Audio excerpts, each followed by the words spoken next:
Canary by Cloud9 and 3/4. Chapter 14. Gear up!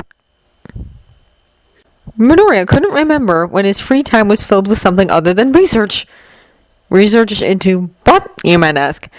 Well, even Midoriya himself would struggle to give you a straight answer, for it involved anything and everything. Wherever his mind wandered, he followed. Of course, it often wandered to quirk analysis and hero trivia, but this time it was a little different. He had been scouring through the depths of the internet for information on UA General Study students who transferred to the hero course after their first year sports festival.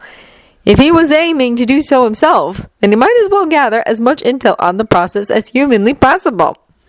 However, the situation seemed to be as rare as Midoriya had initially suspected. Often, those who didn't pass the hero course entrance exam never went on to do well enough in the sports festival to be offered a place. In fact, there was only one participant that Midoriya could get the slightest bit of information on who managed to achieve this feat. Shota Aizawa. A little more digging, and the man's name was scarce and hard to come by. But he had done so well in his sports festival. There's no way UA would just ignore a talent like that. Surely? But then again, in his subsequent years, Midoriya couldn't find any mention at all of Aizawa. Perhaps he didn't transfer at all in the end? In which case, what hope was there for Midoriya and Shinso? That was when he looked up his quirk. It belonged to Eraserhead. Eraserhead! Class 1A's homeroom teacher! Of course! He'd heard the name Aizawa before somewhere. Midoriya almost couldn't believe he hadn't made the connection before. So, it really was possible. But then, all Midoriya's digging paid off. Not in the information about Mr. Aizawa, but in none other than the support course students. They brought equipment and support items into the sports festival. Midoriya looked at the rules, and there it was. Students from departments other than the hero course are permitted to utilize support items, regarding they developed them themselves, as those with hero course training are seen as having an advantage over competitors in other courses. Midoriya can use support items. He told Shinso all of this, but he wasn't that interested for some reason. He was a little more intrigued by... You did what? Shinso gaped. I bought a canary. Midoriya grinned. Shinso stared at him. You've got to be kidding me. But she's amazing. I really think she has a quirk. Maybe a minor intelligence one. He sighed deeply. You are unbelievable. I got her on Friday. I thought I already told you this? No, you did not. I've been leaving her at home during school. I hope she's alright. She's a bird. Siren is a very smart bird. She's so paused. You called her a siren? Midoriya nodded heavily. He looked rather lost for words over the whole ordeal, which confused Midoriya rather a lot. Shinso then seemed to decide that he was done here, and picked up his tray to join the queue to clean it up. Midoriya got to his feet and hurried after him. He'd already emptied his tray after deciding he'd do so whilst the queue had died down, but had returned to sit with Shinso anyway. Hi, so, about the support items, Midoriya pressed, eager to keep talking about the subject. I don't know. Shinso sighed. Again, what support items could possibly help with my quirk? I could think of lots! Like, what about... Stuff we can actually make in a few days, Midoriya. He hesitated, and then shrugged. All his ideas were rather complicated anyway. What about you? Pressed Shinso. I'm guessing you have ideas of your own. Midoriya nodded eagerly. It would be simple, like a device to play music and maybe some speakers or headphones or something. Well, that all sounds pretty useful, Shinso agreed. But how on earth are you going to be able to make support items for yourself before the sports festival? Where are you going to get the equipment from or figure out how to design it all? We're not... The girl in front of them in the queue suddenly whipped her around, spitting on the spot and almost sending her tray and Shinso's flying in the process. Okay, I've been listening to almost everything you just said, she admitted with wide eyes. but hearing only one side of the conversation is tricky enough. You want to make support items for the sports festival? Midoriya and Shinso blinked at her. Yeah? What's it to you? Asked Shinso, narrowing his eyes. She laughed loudly, walking backwards as the queue progressed. The name's me, Hatsume, and I'm just the girl you need. As it turned out, Hatsume was a first-year support corps student in Class 1F. She was incredibly enthusiastic. Shinso wasn't too sure how he felt about her, but Midoriya was keen to take up her offer of helping him make the support items he needed during the few remaining lunch breaks they had up until the sports festival began. But first, Midoriya was keen to hurry back to Class 1C to retrieve his backpack full of all his quirk notes. Shinso hesitated outside their classroom. Glancing down the corridor, he could see a large crowd forming, not unlike when that girl from Class 1B found Midoriya's, or Canary's, key card to the radio building.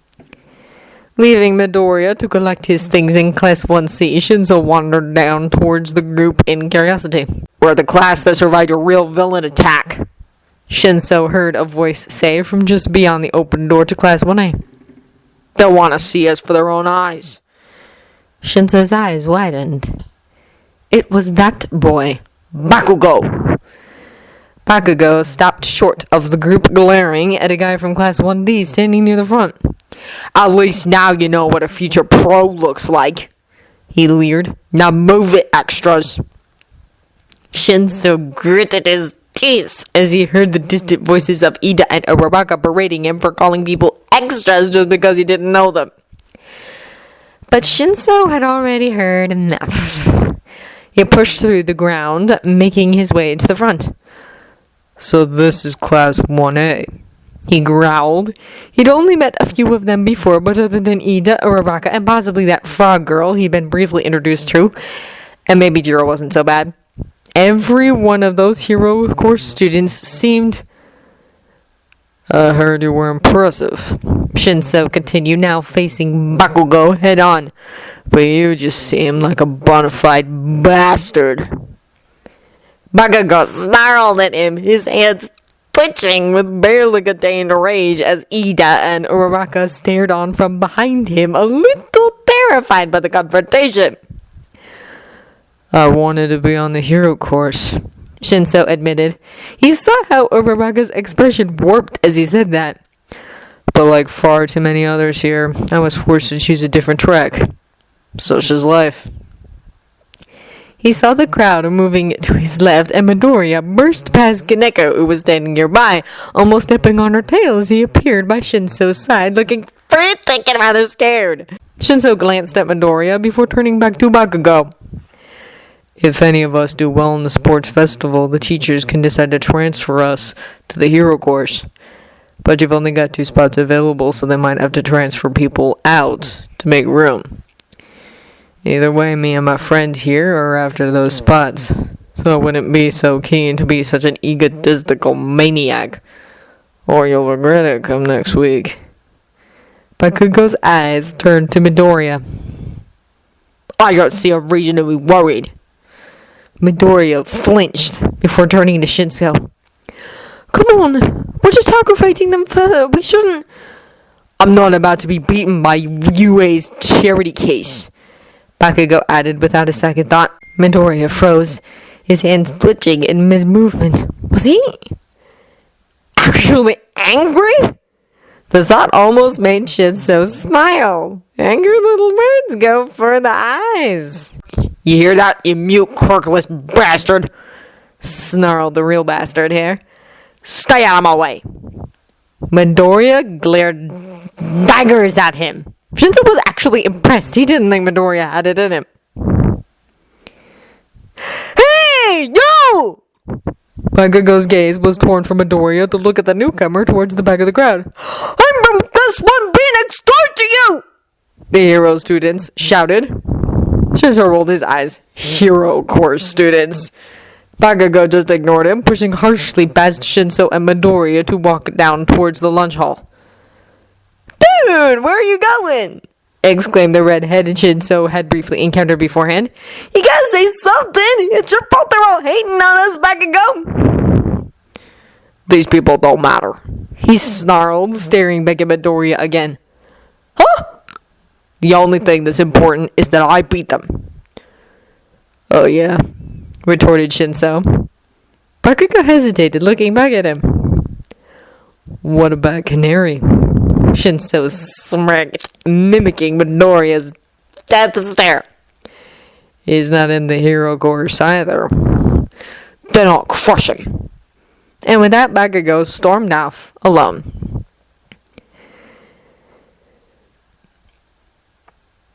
Midoriya walked down the street towards the radio station that evening with Siren perched on his shoulder. He didn't feel like being alone. "I just hate it," Midoriya sighed, kicking at the stones on the pavement. "I've had enough. I want to show everyone that I'm not useless. I'm not a charity case. I'm not Deku." "Yeah, thanks," Midoriya muttered. "At least I have Hatsume helping me out now. And Shinsu, too, of course. But Hatsume's got so many good ideas. We talked to Mr. Powerloader, that's the support course teacher, and he told us what we were allowed to do and how much we needed to make for our support items. It's lucky there wasn't anyone else there at lunch break, so I could tell her what my quirk was without any trouble. Well, I signed and Shinso translated. She doesn't listen to the radio anyway, so she didn't realize that I'm Canary. She will know eventually." "What?" Midoriya frowned and then looked ahead. It was the main entrance to the radio station. It was completely swamped with reporters. He sighed. "I've had enough of crowds today." At least Midoriya had gotten changed from his U8 uniform before heading over to the station, or else they could have very easily connected the dots. Fortunately enough, Midoriya was able to turn around and hurry off in the other direction before he was noticed and ran all the way to the back door without being seen. "Hey, well, if it isn't Canary," one of the receptionists called out as Midoriya closed the door behind him. "Have you seen that crowd?" Midoriya nodded, glancing towards the front door. It was rather daunting. They couldn't see him, of course. The glass was blacked out on their side. But from inside the building, Midoriya could see everything. The entire mob of people, desperate for a glimpse of... "They're looking for you," the other receptionist grinned. "Oh, me?" Midoriya stammered. "Yes, you," she exclaimed. "The sports festival is just around the corner and everyone is getting super hyped up. It's crazy." "What's really crazy is trying to get through that mob to get into work," sighed the first receptionist. "My key card doesn't work for the back door, otherwise that's definitely the way I'd be going." "Technically, you could still come in through the front door," the other pointed out. "No one knows what you look like yet." "They might guess," Midoriya acknowledged, pressing the call button for the elevator. "Yeah, and anyway, all this secret identity stuff isn't going to last long. What's the sports festival?" A week and a day now, right? Isn't it on next Wednesday?" "Something like that." The elevator arrived and Midoriya hopped in, eager to get out of view of the media. He knew they couldn't see him, but that didn't make him feel any better about the situation. "Hey, wait! Canary, is that..." The receptionist couldn't finish her question because the elevator's doors had already closed on her. She was pointing at Siren, of course, who had now hopped onto Midoriya's head. But she blended in remarkably well, so he couldn't blame her for not noticing the little bird at first. Midoriya didn't plan on taking Siren into the studio, of course, but he always felt bad leaving her at home without him. It was clear Siren really enjoyed human company. When Midoriya wasn't around, his mum explained that Siren tended to spend time with her instead. But whenever the door opened at the end of the school day, Siren tweeted excitedly, zoomed across the house, and more than once had catapulted herself right into Midoriya's face. Midoriya had been trying to get his mum to delete the video evidence for the last few days, but had yet to succeed. The elevator doors slid open once more, revealing the waiting room in front of the studio. President Mike was likely still inside because he was nowhere to be seen. However, the usual were present and correct. And by that, he meant Nakano and, of course, Aozora. "Evening, Canary!" she exclaimed as Midoriya stepped out of the lift. "Hello?" Midoriya smiled, wandering over to his nest, which was what Aozora had now dubbed his armchair, and flapping into it happily. Siren had to take flight for a moment to ensure she wasn't squashed against the armchair, and that was how Aozora noticed her. "Hold up a second!" she cried, leaping to her feet and spreading their paperwork all over the floor. She stepped on it as she literally ran over to Midoriya and stared at, not him, but what had now reasserted its position on top of Midoriya's head. "Oh my God," she said rather slowly in absolute astonishment. "Is that what I think it is?" Midoriya grinned. "This is Siren. And yes, she's a canary." Aozora actually shrieked. "This is the best thing ever!" Siren didn't even flinch and just kept at her happily. "Why?" stammered Midoriya. Aozora grabbed his shoulders and shook him gently. "Canary has a canary. That is genius." "Actually, it wasn't really intentional," Midoriya admitted. "Oh, that's perfect!" Aozora sighed. "You're too perfect. This is going to be gold." "Oh, wait!" continued Midoriya, gingerly retrieving Siren from his curls and cradling her in his palms. "Can't you look after her whilst I'm in the studio?" "No!" Aozora insisted, that freakishly white grin spreading across her face. "You'll be taking her in with you." "What?" Midoriya exclaimed. "Yes! This is going to be awesome!" "But, is that really a good idea?" "The best! Oh, and just to warn you, there's a guest in there today." "A guest?" "Oh, don't worry, you already know them. I made sure it would be someone you've already met. They're from UA. You know Midnight, right?" Oh, yeah, I do." "Anyway, you and Siren better get in there. It's almost 6:30. Go! And the blue-skinned woman grasped Midoriya's shoulders once more and pushed him towards the door to the studio. Siren flew back up and nestled in his green hair as he pushed open the door and hurried inside with Aozora closing it behind him, then licking grin, refusing to leave her face. "Oh my gosh!" Midoriya blinked. There was Midnight sitting in the seat opposite President Mike next to Midoriya's usual one. "It's little Midoriya?" she continued, gaping at him. "You're Canary?" "Hi!" he squeaked. Both heroes were in their civilian clothes. President Mike had his hair tied back in a knot and was sporting his more casual leather jacket, rather than his hero one covered in spikes. Meanwhile, Midnight was wearing a rather loose-fitting purple jumper that hung quite far down her legs, covering up what was probably shorts underneath. They were both wearing glasses. Midoriya didn't know how he hadn't realized they both needed glasses before. They just integrated them so well into their hero costumes that he hadn't noticed they had a specific function. Midoriya awkwardly assumed his usual seat beside Midnight. "Aww," she squealed, not dissimilar to Aozora. "You're just too cute for words." Midoriya blushed furiously. "I've been wondering who you might be," Midnight admitted. "You might have just refused to spill the details. But of course it's you.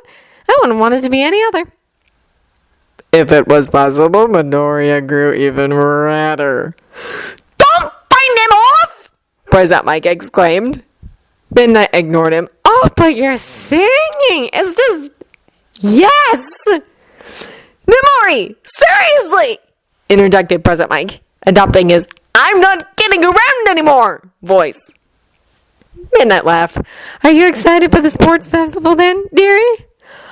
"I'm a little nervous, actually," he confessed. "Which means excitement!" President Mike exclaimed. "Oh, yeah. Anyway, the song's coming to an end, so headphones up, people!" said President Mike, and Midoriya eagerly did just that, careful not to get Siren wrapped underneath. That was how she was finally noticed, and Midoriya struggled to suppress his grin at the look on President Mike's face.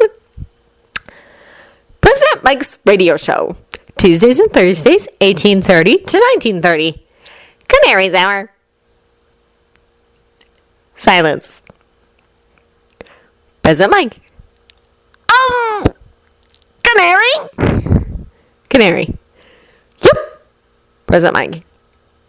Is that a real canary? Distant chirping can be heard. Canary. Yep. President Mike sighs. President Mike. Knowing you, there's a good story behind this.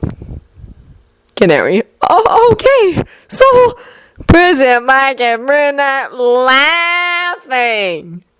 Canary. What? President Mike. Nothing. Guest. Midnight.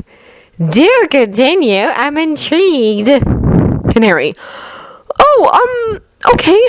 So, I was walking home and bumped into this woman who's trying to get a bird who's escaped from her pet shop out of a tree.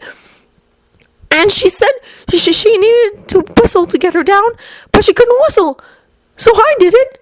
I got the bird back, and then she was complaining about how difficult this particular bird was. And then... President Mike. You bought the bird! Canary. Yeah. Furious tweeting. Canary. Oh, her name is Siren. Guest. Midnight. Siren? Oh, I do like that name. President Mike.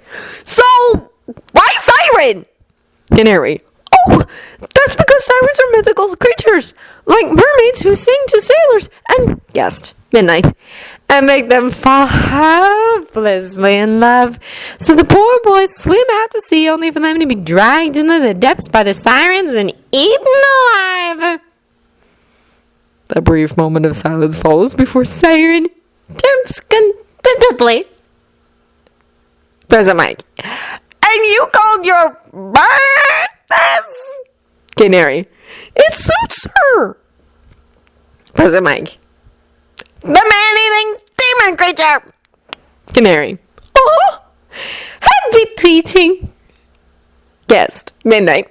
I love her already. I love both of you.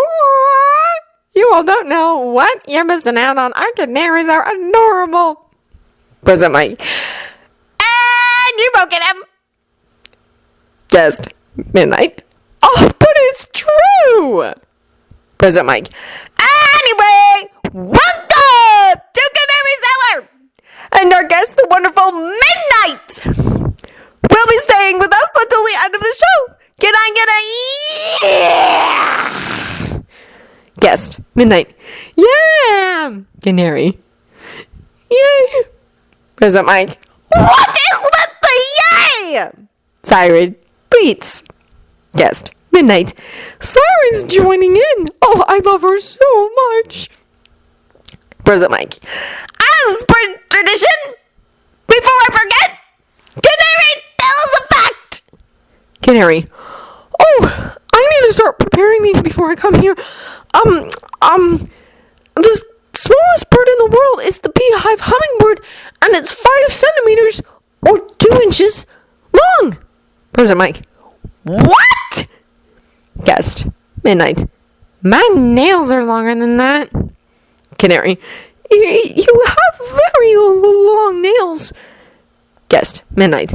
Why, thank you. I just got them done. President Mike. Why don't we stay on topic? Guest. Midnight.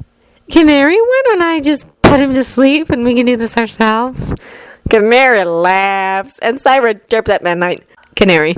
I don't think he'd be very happy about that. President Mike. No, I would not.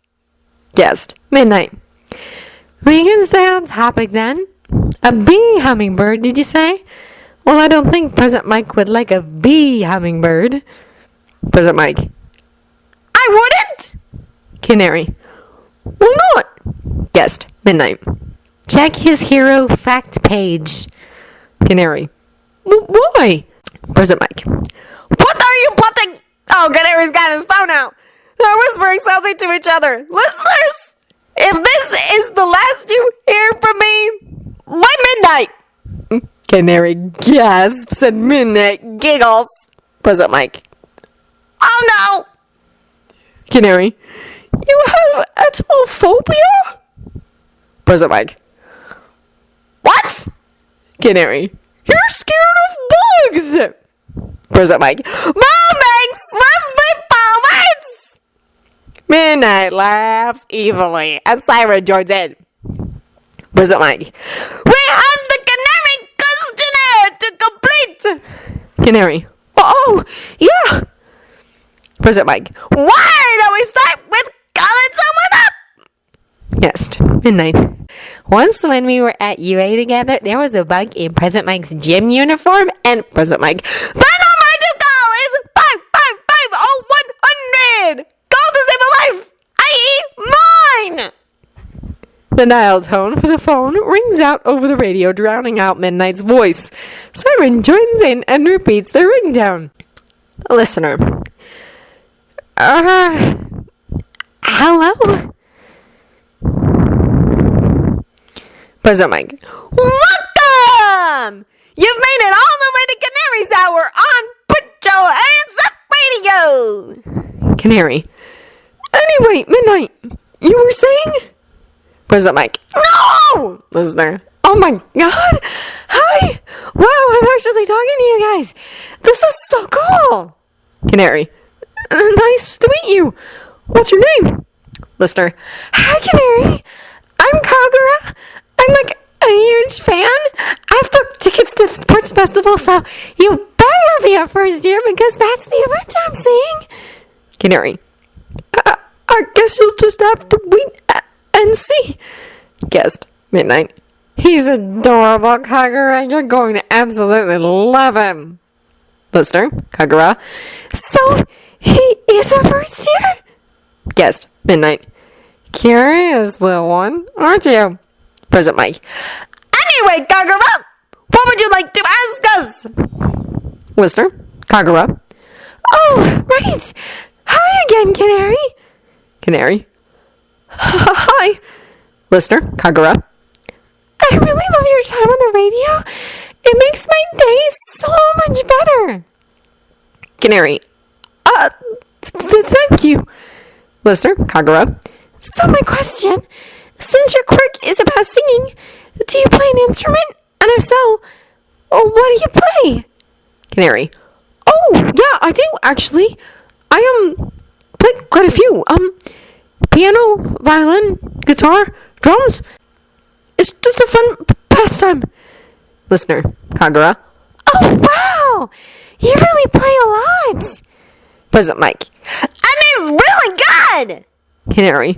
Oh, thank you. Guest. Midnight. Oh, I really want to hear you play now. President Mike.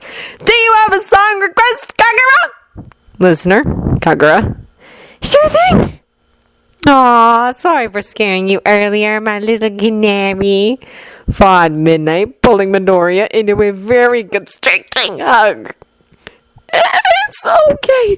He managed, desperate, to pull away from her. That was when the door to the studio slammed open to reveal Aozora still smiling like a shark. Canary! She exclaimed. I need to take a picture with you and Siren. Why? Midoriya stammered, rather confused. Because when the sports festival's over, Put Your Hands Up Radio has to update their website with pictures of you. And your social media account will need you too. And Siren's gotta be there because she's my new favorite thing. Aozora insisted, a camera already in hand, as she pulled Midoriya away from Midnight and to his feet. Siren chirped very happily at Aozora. At least she was enjoying all this company. Midoriya just felt rather petrified.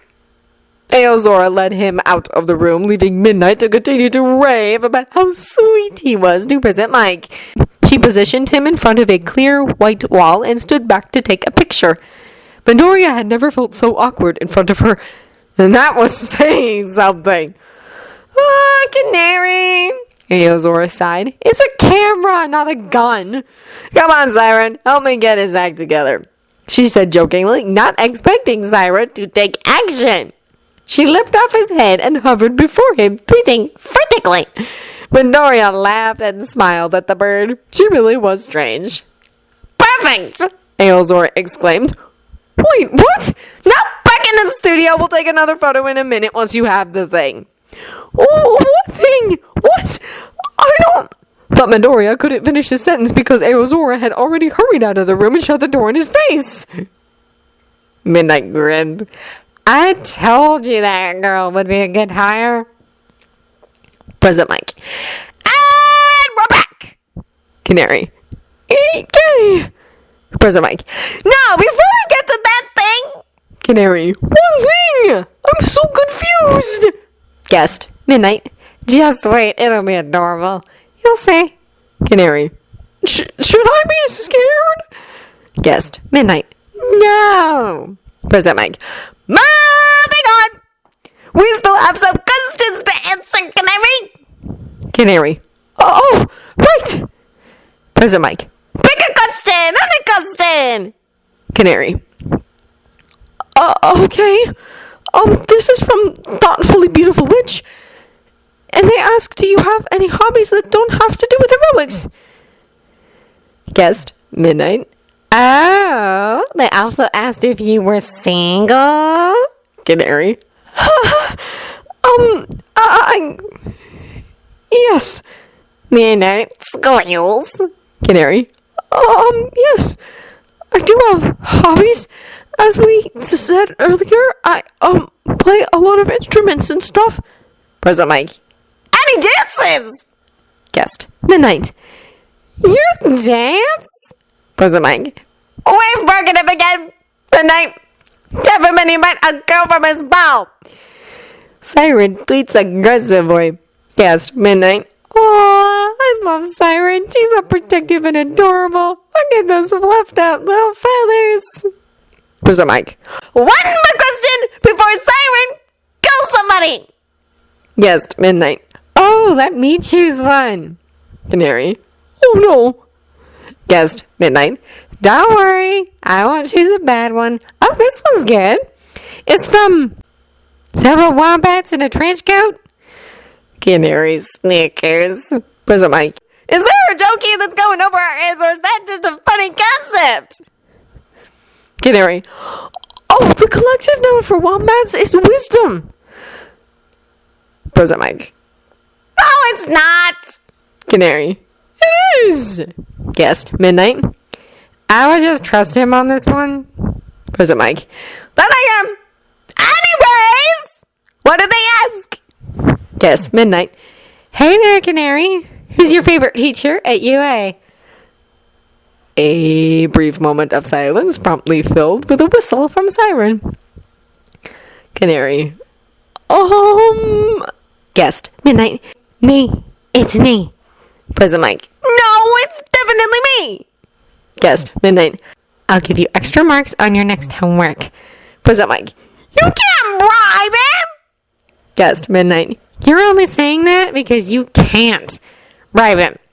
Present Mike. Only because he's fluent in English and there's nothing I can do. Canary. Present Mike. Present Mike. Correct answer. Guest. Midnight. No! He doesn't even teach you anything! Present Mike. Yeah! Canary. But you're close to the top! Guest. Midnight. It's okay, I forgive you. Because I'm not good at teacher. I forgive my students when they give a wrong answer to give them the chance to try again. Canary. Present Mike. I think that's enough questions for one day. Canary. Good idea. Present Mike. Now we can give you the thing. Midnight gasps and claps her hands excitably. Canary. I'm terrified. Something slams on the table. Canary. Box? Present Mike. A box? Don't be a mind! Canary. Oh, okay. The sound of Canary opening the cardboard box can be heard. Canary. Wait, is this... Midnight squeals in delight. Present mic. Yeah! Canary. Is this like yours? Guest. Midnight. Aww, you match. Present mic. Try it on and describe it. The sound of Canary moving the box and standing out of his chair is heard. Canary. It's a black leather jacket. Oh, like Present Mike's, but... Wait! Oh, that's so cool! It has canary wings on the back. Green like sirens. Present mic. And yours! But that's super confusing for our listeners. Canary. Oh, wings are part of my quirk. Guest. Midnight. I'm very confused about your quirk. Present mic. Well, you'll have to find out next week in the UA Sports Festival. So we better see you all there. Guest. Midnight. You know I'm going to be there. Canary. This is so cool. Thank you so much. Guest. Midnight. I'm taking a picture. This is too cute. Present mic. Cue the music. Aozor threw the door open again as soon as Present mic clicked play on the next track. Yes! She cried for the second time that evening, as the prophecy foretold.